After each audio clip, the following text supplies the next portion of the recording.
तो उपचुनाव का हम अखाड़ा दिखा रहे हैं। अब आपको सीधा लेकर चलते हैं। बीजेपी के प्रदेश अध्यक्ष भूपेंद्र चौधरी प्रेस कॉन्फ्रेंस कर रहे हैं उपचुनाव के मुद्दे पर। सुनिए क्या कह रहे हैं।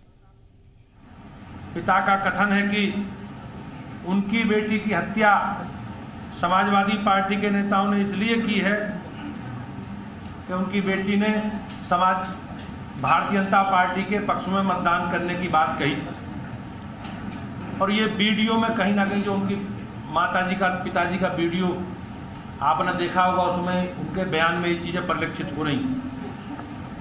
इस विषय पर अभी जब हमारे सम्मानित साथियों ने, पत्रकार भाइयों ने समाजवादी पार्टी के मुखिया से प्रश्न किया तो उन्होंने उत्तर देने की बजाय जिस तरह से व्यवहार किया उसे लोकतंत्र में कभी स्वीकार नहीं किया जा सकता।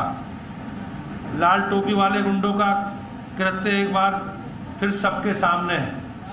पीडीए का नारा देने वाले अखिलेश यादव के लाल टोपी वाले गुंडों ने करहल में दलित समाज की बेटी की जिस प्रकार से निर्मम हत्या की है वो कहीं ना कहीं प्रदर्शित होता। समाजवादी पार्टी के मुखिया अखिलेश यादव जी अपनी पार्टी के गुंडों को नियंत्रित रखना चाहिए, बाकी पुलिस और प्रशासन अपनी कार्रवाई करेंगे।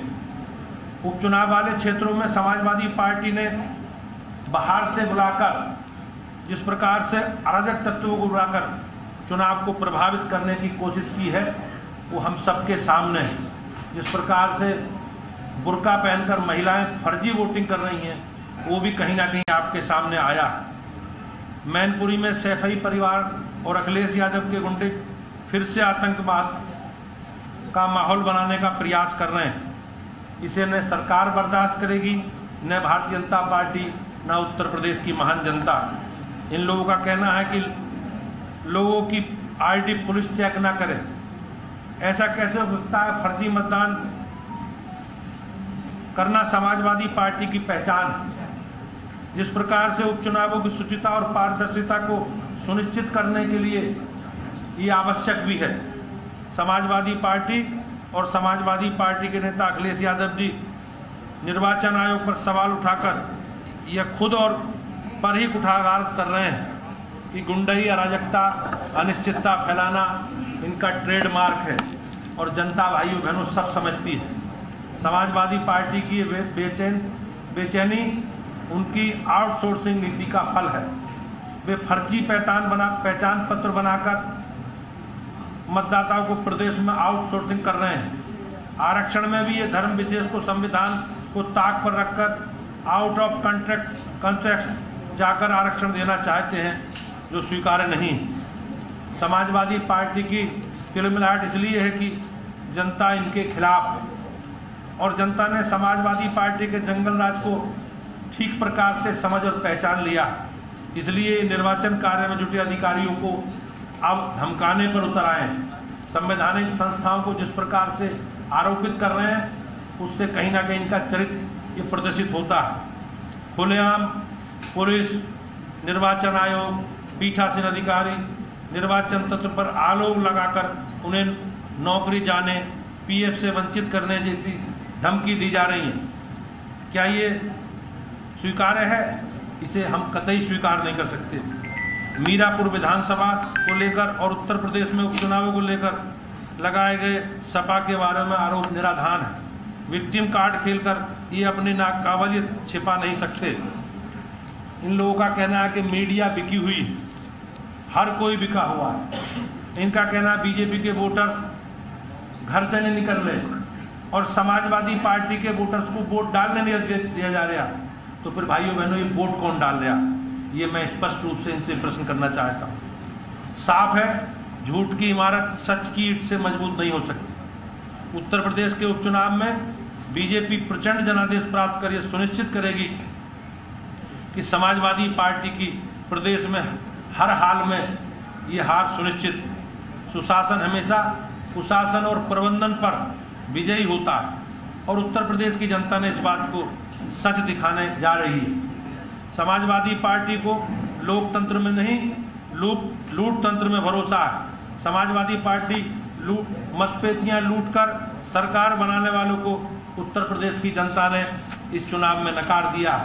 और निश्चित रूप से आज जिस प्रकार से उत्तर प्रदेश की महान जनता शांतिपूर्वक मतदान कर रही है, उससे मुझे विश्वास है कि लोकतंत्र के इस महापर्व में हम सब लोग मिलकर मतदान कर रहे हैं और जब परिणाम आएंगे तो निश्चित रूप से अराजकता, गुंडागर्दी भी करने वाले और ये माफिया राज जो अपराधी लोग हैं और ऐसे लोग हैं जिन्होंने वोट के लिए करहल में अभी दलित बेटी की हत्या की है, इन लोगों को सबक सिखाने का काम करेगी।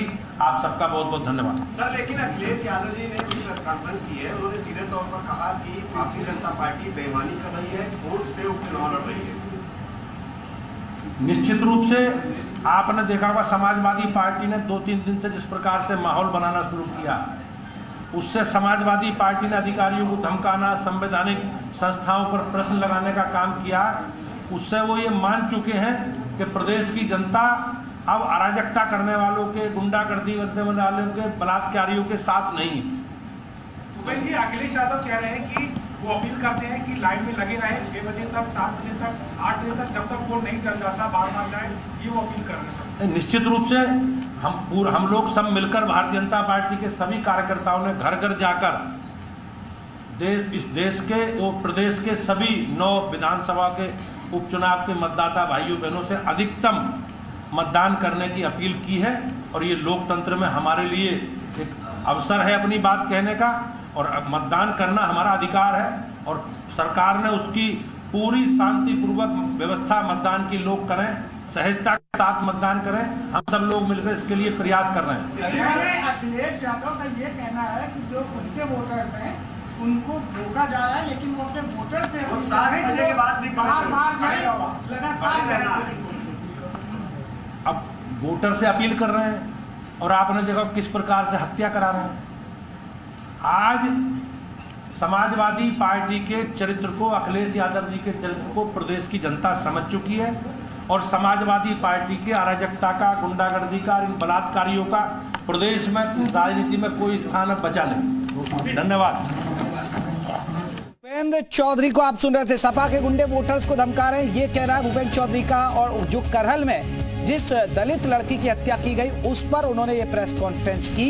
उन्होंने कहा कि देखिए, समाजवादी पार्टी के गुंडों ने एक लड़की की हत्या कर दी क्योंकि वो बीजेपी को वोट देने जा रही है। एसपी के लोग इंसानियत को शर्मसार कर रहे हैं। समाजवादी पार्टी के लोग, समाजवादी पार्टी के जंगल राज को जनता जानती है। सपा के गुंडे वोटर्स को धमका रहे हैं और जो करहल में हुआ वो उसका जीता जागता उदाहरण है।